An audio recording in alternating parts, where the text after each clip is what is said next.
Hi hello. நாம் இன்றைக்கி என்ன பார்க்க போகிறோன்னா, ஃபஸ்ட்டு ஆரி ஒர்க்கில் பேசிக்காக நம்ம போடக்கூடிய ஸ்டிச்சு இந்த ஸ்டிச்சு தான் நம்ம எல்லாத்துக்குமே யூஸ் ஆகும்.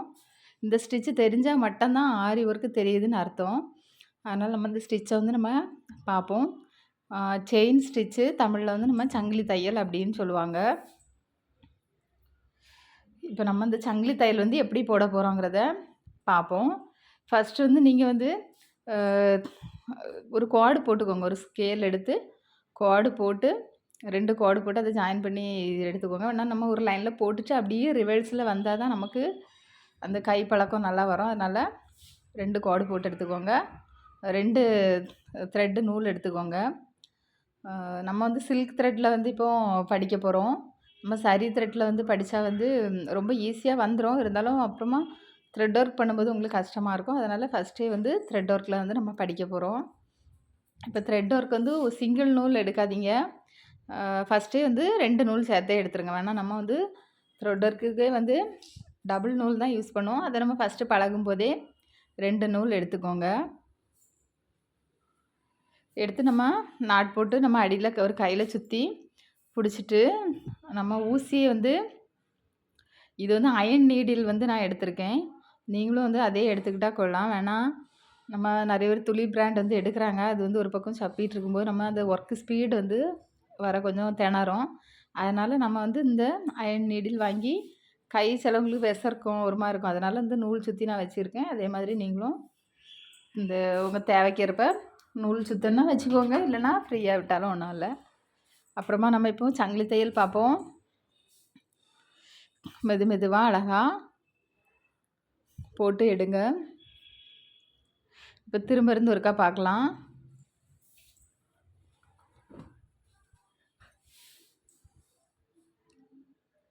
நீடியில் நேராக வச்சுக்கோங்க. சரிக்க ஒன்றும் வேண்டாம். இப்போ அந்த ஒரு குவாடு போட்டிருக்கேன் பார்த்தீங்களா, அந்த குவாடு போட்டு நம்ம எந்த பக்கத்தில் போட்டுட்டு போகிறோமோ அதை பார்த்து இந்த நீடியில் வச்சுக்கோங்க. ஊசியை ஃபஸ்ட்டு குத்தவும் அடியில் அந்த நூலை சுற்றி அப்படி இப்போ நீடில் ஒரு பக்கம் பார்த்து இருக்குன்னா அடியில் சுற்றி எடுக்கிற நூல் அந்த நீடிலுக்கும் ஆப்போசிட் சைடு கொண்டு பிடிச்சி வச்சுக்கோங்க. அப்போ தான் அது நீடில் அடியில் உள்ள நூல் அழகாக வரும் நமக்கு. நம்ம தையல் மிஷினில் பாபின் நூலை ஊசி எடுத்துகிட்டு வரோம் பார்த்தீங்களா, அதே மெத்தட் தான் இது. ஊசி கீழே போகும்போது அந்த நூலை நம்ம சுற்றி கொடுக்கணும். அந்த நூலை நம்ம மேலே எடுக்கும்போது அப்படியே நம்ம நேராக எடுத்தோன்னு வைங்களாம் வராது. அதுக்கு தான் லைட்டாக அந்த நீடியில் திருப்பி எடுக்கிறோம். அப்போ தான் அது அழகாக சங்கிலி தையல் விழும். கிளியராக பார்த்துக்கோங்க.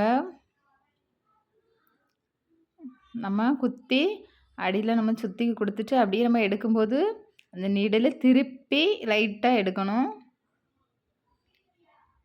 அப்படியே தூக்குனா வராது. அப்படி குத்திட்டு சுற்றிட்டு லைட்டாக திருப்பி வலது பக்கமாக திருப்பி எடுத்துக்கோங்க. உங்கள் கை இப்படி நேராக போட்டுட்ருக்கும்போது அதை லைட்டாக வலது பக்கமாக தலையை திருப்பி எடுத்த மாதிரி லைட்டாக அந்த நீடிலுக்கு தலையை திருப்பி எடுத்துக்கோங்க. அப்போ தான் அந்த நீடில் அழகாக செயின் ஸ்டிச்சு விழும்.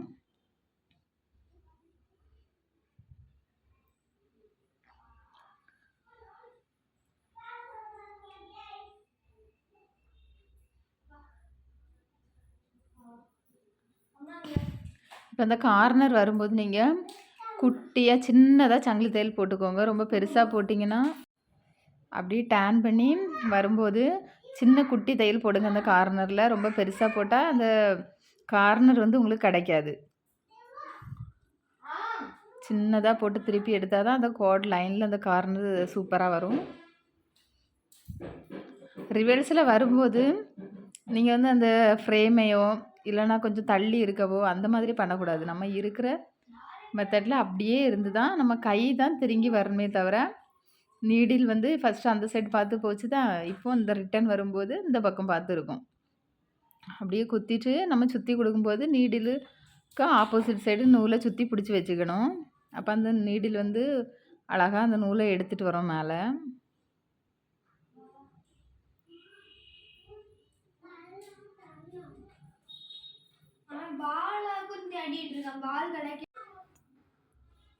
இப்போது ஒரு இது போட்டதுமே நீங்கள் நிப்பாட்டிடாதீங்க. ஒரு நாளையில ஒரு 5 டைம்ஸ் ஒரு 5, 6 கோடு போட்டு திரும்ப திரும்ப போடுறதும் அப்படியே ரிட்டர்ன் வரதும் போட்டு பாருங்கள்.